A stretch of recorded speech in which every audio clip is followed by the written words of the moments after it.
ऐसा क्या रीज़न है कि हम चांद तक पहुंच गए, मार्स तक पहुंच गए, लेकिन एक ऑनलाइन सिक्योर वोटिंग सिस्टम बनाने में असमर्थ है। ऐसा नहीं है कि इंडिया है, विश्व के सारे देश इस ऑनलाइन वोटिंग सिस्टम बनाने में असमर्थ है। ऐसा सिस्टम नहीं बना पा रहे हैं जो हमारे वोटिंग इजी कर सके। एस्टोनिया कंट्री है जो कि ऑनलाइन वोटिंग कराती है, अगर वो करा पा रही है तो हम क्यों नहीं करा पा रहे हैं। पूरे वर्ल्ड में जो ऑनलाइन वोटिंग है वो इम्प्लीमेंट नहीं हो पा रही है। वो सिक्योर सिस्टम धरा का धरा रह जाएगा, जबकि जिस मोबाइल या कंप्यूटर डिवाइसेस से हम लोग वोट कर रहे हैं वो सिक्योर ना हो जाए। करोड़ों होशियार चंद ने 36 बिलियन यूरोज गंवाए हैं इसी लालच में। तो जो रिच और एजुकेटेड है उसको एडवांटेज रहेगा, जिनके फ़ोन और कंप्यूटर पुराने ने हैं या आउटडेटेड हैं उनके सिक्योरिटी ज़्यादा रिस्क पे रहेगी। देखिए ऐसा क्या रीज़न है जब हमारा banking system, health care, education, हर एक चीज़ ऑनलाइन होती जा रही है, तो वोटिंग सिस्टम ऑनलाइन क्यों नहीं हो रहा। और ऐसा नहीं है कि सिर्फ इंडिया में नहीं हो पा रही है, बाकी के जो डेवलप कंट्री है वो भी ऑनलाइन नहीं कर पा रहे हैं। 3 तरीके से दुनिया में वोटिंग होती है। एक पेपर बैलेट जिसमें नॉर्मल पेपर में मुहर लगा कर वोट दिया जाता है, दूसरा इलेक्ट्रॉनिक वोटिंग जैसे कि इंडिया में ईवीएम है, और तीसरा है I voting, internet voting. Internet voting का मतलब है कि हम अपने मोबाइल या कंप्यूटर को इंटरनेट से कनेक्ट करके वोट कर सकते हैं। मोस्टली लोग ई वोटिंग को आई वोटिंग से कंफ्यूज करते हैं, जबकि दोनों अलग है।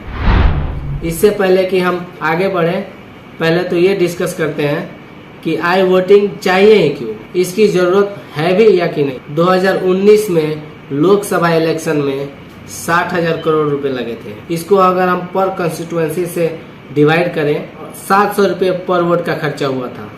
और इंडिया जहाँ पे हर 2-3 महीने में इलेक्शन हो रहे हैं, वहाँ पे बहुत बड़ा अमाउंट हो जाता है। अगर ऑनलाइन वोटिंग सिस्टम हो जाए तो काफ़ी पैसा बच सकता है। अब ये जो पैसे की बात हो रही है, असली डेमोक्रेसी तो वो है जहाँ पे हर कोई वोट देने आए।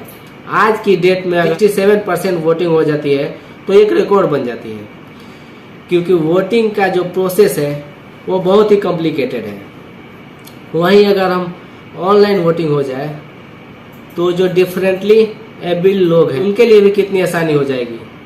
हर बिल पे जो धरने दिए जाते हैं उसमें भी काफ़ी आसानी हो जाएगी। अब हम फार्म बिल की यही बात करें तो लास्ट टाइम 600 लोगों ने अपनी जान गंवाई थी। 70,000 करोड़ का इकोनॉमिक लॉस हुआ था। और ये चीज़ें सिंपल ऑनलाइन वोटिंग से भी की जा सकती थी कि पूरे देश को एक्चुअल में चाहिए क्या। देखिए, इलेक्शन के 2 फंडामेंटल रिक्वायरमेंट होते हैं, और ये जो रिक्वायरमेंट है इनकी वजह से जो पूरे वर्ल्ड में ऑनलाइन वोटिंग सिस्टम है वो इम्प्लीमेंट नहीं हो पा रही है। बहुत ही मुश्किल हो गई है। किसी भी इलेक्शन के लिए दोनों ही रिक्वायरमेंट फुलफिल करना बहुत ही मुश्किल है। पहला है एनानिमिटीज और दूसरा है ट्रस्ट उस पर्टिकुलर वोटिंग सिस्टम पे। एनानिमिटीज का मतलब जो भी आदमी वोट कर रहा है ये चीज़ किसी को भी पता नहीं चलनी चाहिए कि उसने किसको वोट दिया है। भले ही काउंटिंग हो जाए, सरकार बन के 10 साल बाद भी दोबारा आ जाए, लेकिन किसी को भी किसी भी कीमत पे ये पता नहीं चलना चाहिए कि उसने किसको वोट दिया है। आप वोटिंग करते टाइम तो निशान छोड़ाएं या सेल्फी ले लें, यह बिल्कुल अलाउड नहीं होता है, ताकि किसी भी कीमत पे किसी भी आदमी की आइडेंटिटी रिवील ना हो। देखिए, अगर गवर्नमेंट को पता चल जाए कि उसको किसने वोट दिया है तो पॉलिसीज उसके हिसाब से बनाएगा। जीतने के बाद डरा धमका सकता है, ब्राइब कर सकता है। कोई सरफिरा अगर पावर में आ जाए तो पूरी कम्युनिटी को ही जेनोसाइड करा सकता है। ये भी पॉसिबल है। सिटीजन की सिक्योरिटी खतरे में आ सकती है। डेमोक्रेसी का मतलब होता है कि गवर्नमेंट जो भी जीतती है वो हर एक के लिए काम करेगी, जिसने उसको वोट दिया है उसके लिए भी और जिसने उसको वोट नहीं दिया है उसके लिए भी। आज की डेट में आप चाहे ऑनलाइन बैंकिंग की बात करो, फेसबुक, इंस्टाग्राम, कोई भी ऐसी चीज़ जो ऑनलाइन है उसका डेटा किसी न किसी के पास है। और कुछ लोग इस पे ब्लॉकचेन की बात करेंगे तो वो भी आगे डिस्कस करते हैं। आप कुछ भी ऑनलाइन कर रहे हो तो उसको कोई भी ऑर्गेनाइजेशन या कोई इंडिविजुअल आदमी उसको कंट्रोल कर रहे हैं, उसके पास आपकी सारी इंफॉर्मेशन है। अगर ऑनलाइन वोटिंग होगी तो उसका सर्वर कहीं ना कहीं तो बनेगा, कोई ना कोई तो संभालेगा ही। अब आप सोच के देखिए कि ऑनलाइन वोटिंग का जितना भी डेटा है, जितने भी वोटर्स के इंफॉर्मेशन है, वो जिसके पास होगी उसके पास कितनी पावर हो जाएगी। अब आप कहोगे कि सबसे इम्पोर्टेंट चीज़ है कि पैसा, कि हम अपने बैंकिंग सिस्टम को ऑनलाइन किया, ऑनलाइन वोटिंग सिस्टम में क्या दिक्कत आ रही है। अब इतना भी इसमें क्यों सोचना है इसके बारे में। देखिए, आप बैंक में कितना पैसा है, आप एक फ़ोन करोगे कस्टमर केयर को तो आपको पता चल जाएगा। बैंक अथॉरिटी आपके बैंक में कितना पैसा है उसको देख के ही आपको फ़ोन करती है, लेकिन वोटिंग के केस में ये अफोर्ड नहीं कर सकते हैं।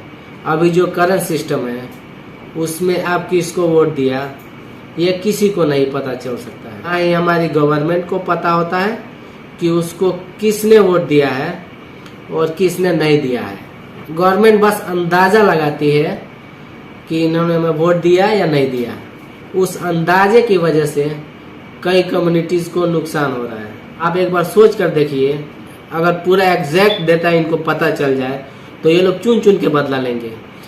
अगर आज की डेट में हम वोट करके आए और आंखों के सामने जो पर्ची है, जो वोट किया है, वो एक सील पैक बॉक्स में जा रही है, जो कि वो तब खुलेगा जब सारी पार्टी के आदमी वहाँ होंगे।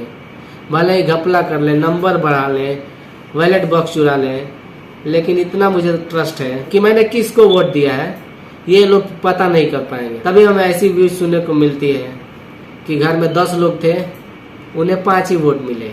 ये सिर्फ इसीलिए सुनने को मिलता है क्योंकि हम लोग को ट्रस्ट है कि हमारा वोट पता नहीं चल पा रहा है। लेकिन ऑनलाइन वोटिंग के केस में ये चीज़ काफ़ी कॉम्प्लिकेटेड है। मान लीजिए आप किसी ऑर्गेनाइजेशन में काम कर रहे हैं, आपका बॉस जो है म्युनिसिपल पार्टी के इलेक्शन में खड़ा है, आपके सिस्टम पे आके खड़ा हो गया, आगे कर रहा है मुझे वोट दो, तो आप उस केस में क्या करोगे?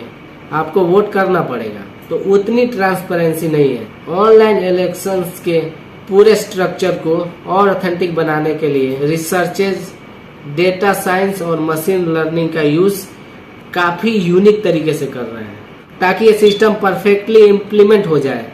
और ऑनलाइन वोटिंग ही नहीं, डेटा साइंस की भी डिमांड हर जगह बढ़ रही है। इलेक्शन कैंपेन हो, हेल्थ, फाइनेंस, बैंकिंग, एग्रीकल्चर, यही रीज़न है कि डेटा साइंस के फील्ड में अपॉर्चुनिटी काफ़ी बढ़ रही है।